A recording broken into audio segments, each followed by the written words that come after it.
తింటే గుండ్రాయి అసొంటి పిల్లలు పుడతారని సర్కార్ అంగన్వాడీ సెంటర్‌లల్ల బాలింతలకు, గర్భంతోని ఉన్నోళ్ళకు, చిన్న పిల్లలకు గుడ్లు ఇస్తున్నది. హాగో గట్ల మంత్రి సీతక్క ఇలాకలిస్తున్న గుడ్లు ఎంత ఇగురంగున్నాయో చూడుండ్రి. తీయక్క పొచ్చెలు, కుళ్ళిపోయిన గుడ్డు పొచ్చెలు చెయ్యితోని తీయలేక కట్టె పుల్లతోని తీస్తున్నది. చిన్నగా తీయక్క. ఆహా! ఆహా! రామ సక్కదనాల గుడ్డును కండ్లకు అద్దుకొని లటుక్కున మింగేటట్టున్నది కదా! చూసిండ్రా ఎంత మంచిగున్నదో. కుళ్ళిపోయిన మల్లెల వాసనతోని నల్లగా నిగనిగనిగలాడుతుంది. ఇక దీన్ని తింటే ఆరోగ్యవంతమైన పిల్లలు పుట్టుడు ఖాయం. తొండ పండు పోరలకు కండలు తిరిగేంత శక్తి కలుగుడు ఖాయం. పాలిచ్చే తల్లులకైతే వెయ్యేనుగుల బలమొస్తది. బుడబుడ పిల్లలు ఈ గుడ్డు తింటే షెండెగిరినట్టే షెంగ ఎగిరేంత శక్తి కలిగినోళ్ళైతరు.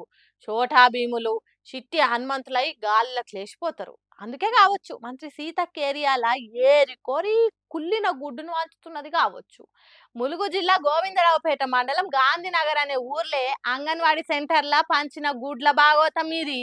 ముక్కు మూసుకొని కోడిగుడ్డు పొచ్చలు తీస్తున్న ఈ గుడ్లు మీకు కూడా కావాలంటే మంత్రి సీతక్క నియోజకవర్గం ములుగు పోండ్రి.